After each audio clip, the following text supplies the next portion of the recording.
Dzień dobry, witam Was bardzo serdecznie. Za ładunku ładuję dzisiaj jakąś skrzynię, tam dosyć wysoką, 4,10, ale teraz coś pokazuję, czego się nie robi w Ameryce, a mianowicie gumy. Dla każdego kierowcy w Europie to jest zupełnie coś oczywistego, że pod ładunek, pod palety, pod cokolwiek podkłada się gumy.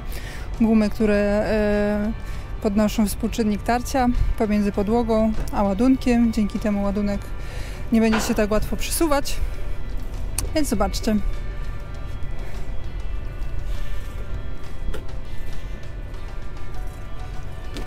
Takie rzeczy. Za chwilkę pewnie będzie moja skrzynia. Dzień dobry, tak w ogóle. No i tutaj zepsuł się mój mikrofon, a konkretnie raczej nie łączył, więc tutaj krótka wskazówka podstawowa dla kierowców, którzy się wybierają na gabaryty.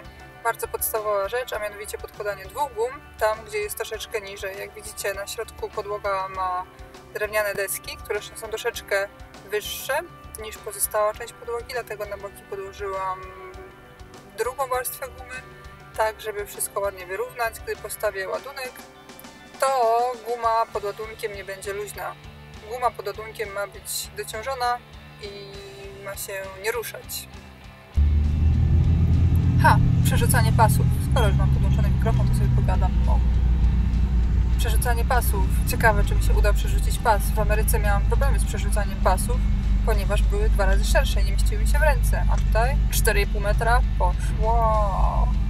Nasze pasy europejskie są dużo węższe, przez to się fajnie mieszczą w dłoni i przez to nawet ja nie mam problemu przerzucić taki pas przez skrzynię. Co ten pas, jak widzicie, jest wiele dłuższy niż standardowy, ponieważ, patrzcie, 4,5 metra wysokości ma zestaw, a pas dalej leży na ziemi.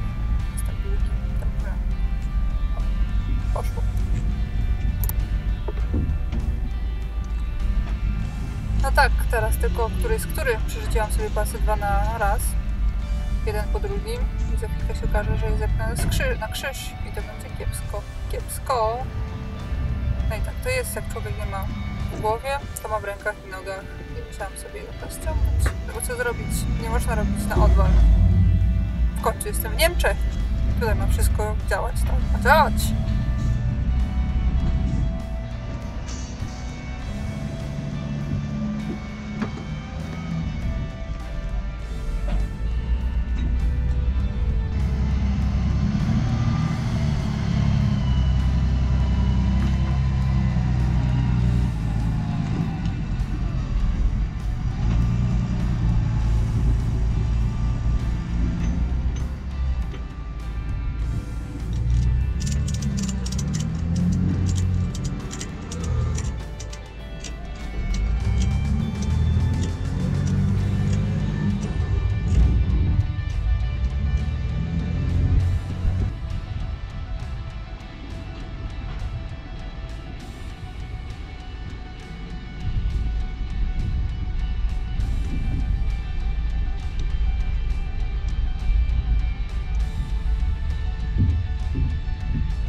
Jeszcze tylko pozwijać pasy, tak by się nie rozplątały, tak by nie spadały z naczepy, by się nie plątały po drodze, nie stwarzały żadnego zagrożenia. No i tyle. Zrobione.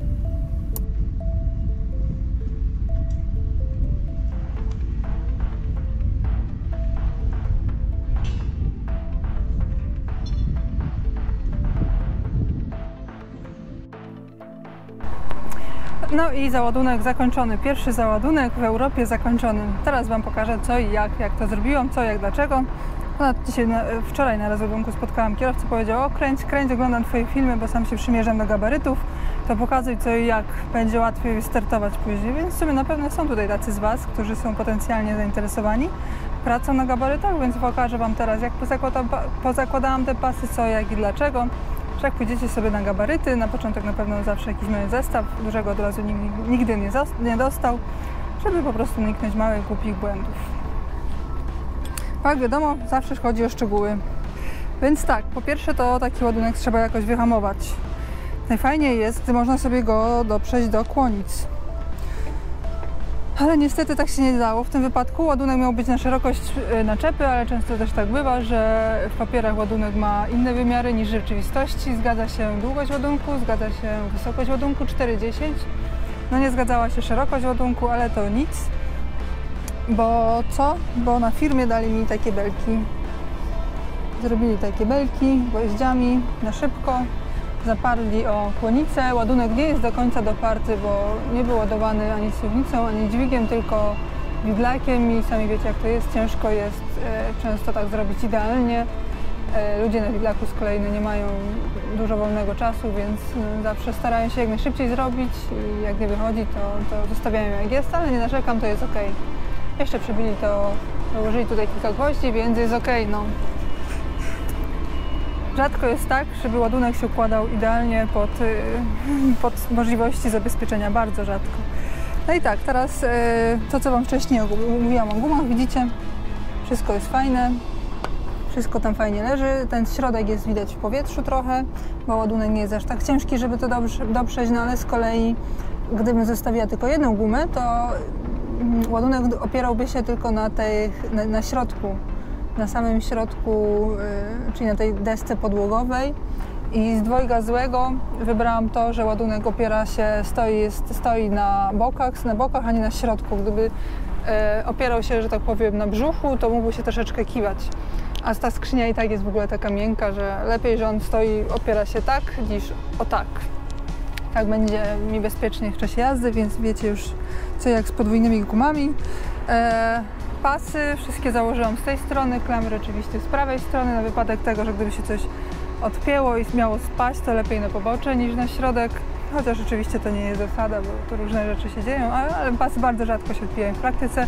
Nigdy w życiu mi się jeszcze pas nie odpiął i żadnego pasa nigdy w życiu nie zgubiłam. No ale... I teraz tak, normalnie pasowałoby założyć jakieś narożniki pod pasy. Narożniki, takie kątowniki plastikowe, ochronne pod pasy, po to, żeby się pasy nie przecierały, ale powiem Wam, że ta skrzynia na górze ma, no widzicie, taką jakby plandekę, więc ta plandeka już służy za ochronę, a poza tym drewno ma takie właściwości, że nie przeciera tak za bardzo pasów. Jeżeli to by było jakieś twarde drewno, strasznie to tak, ale takie miękkie drewna zazwyczaj się raczej, no jak to chce, no zawsze jest łatwiej założyć, ale lepiej założyć na takim wypadku, jak mam 4,10 wysoko. Tutaj Stevebetem jeszcze mam nieopuszczony, ale teraz mam jakieś tam 4,50, drabiny nie miałam, więc to jest jak najbardziej ok. Jeszcze z drugiej strony Wam pokażę. Tutaj pas mi wyskoczył, bardzo chciałam go na tej belce usadowić i udało mi się, ale widzicie, przy zapinaniu się zsunął i taka to jest robota. Człowiek łazi tam i z powrotem, a to i tak się sunie. Pasy nie są tak super mocno dopięte, jak by się wydawało, że powinno być. Ten jest w miarę mocny i ten jest najmocniej. Z tego względu, że ta skrzynia jest bardzo miękka.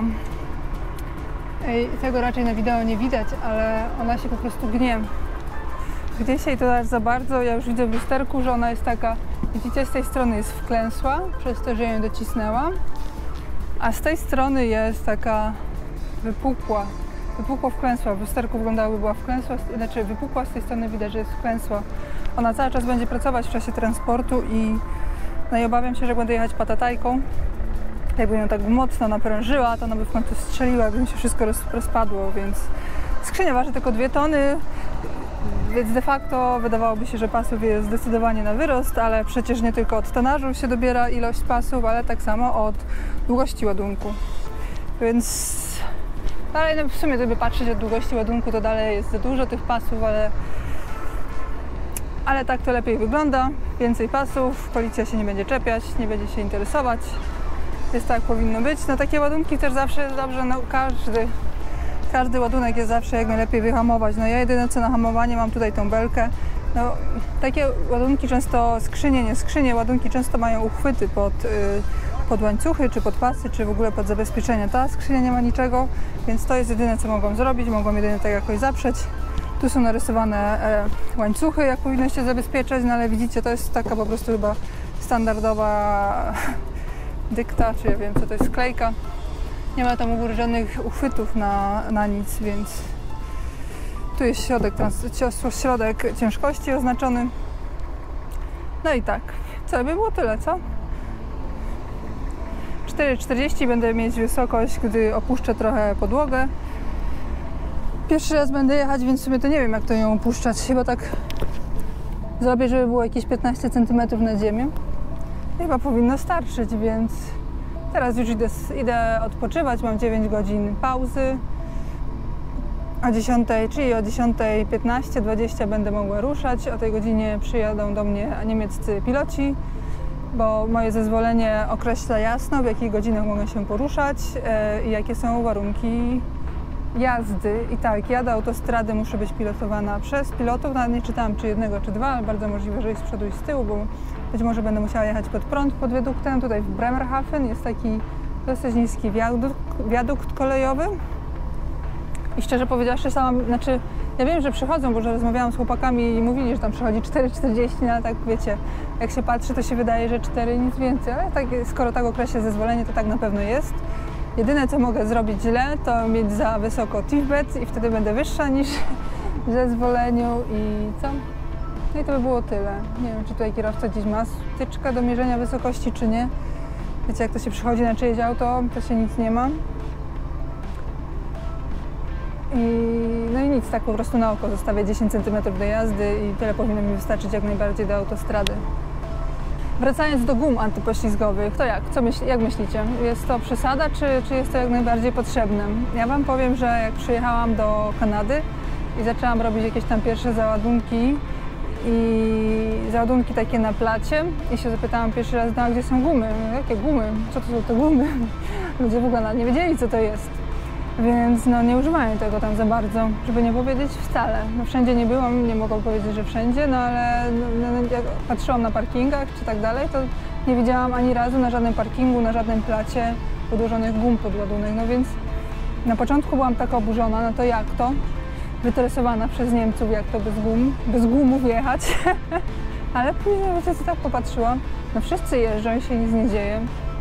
Tak sobie pomyślałam, może u nas w Europie to już, wiecie, tak szukają i dokładają kolejne rzeczy niby dla bezpieczeństwa, a tylko po to szukają, żeby mandaty dawać. Sama nie wiem. Powiem Wam, że do końca się nie przekonałam, która strona jest ta prawidłowa. A Wy jak myślicie? Co nam tutaj każą podkładać gumy po to, żeby było rzeczywiście bezpiecznie na drodze, czy po prostu, żeby mieć dodatkową opcję wystawienia mandatu? Jestem ciekawa Waszej opinii, jak się będziecie na to zapatrywać. A tymczasem ja idę coś zjeść i idę odpoczywać, bo w nocy jadę. Całą noc będę jechać. Jezu, jak to będzie, jak będę całą noc jechać? A może bym sobie teraz ustawiła tego TIFBETA? Nie ustawię sobie go teraz, bo mam 2 przyjazdy kolejowe po drodze. Tutaj zaraz koło firmy i ja nie jestem pewna, czy one nie są takie dosyć wyboiste. A niedużo potrzeba, żeby się TIFBETem zawiesić na przejeździe kolejowym. A przejazd kolejowy to jest takie miejsce, gdzie lepiej się nie zawieszać. No dobrze. Do widzenia.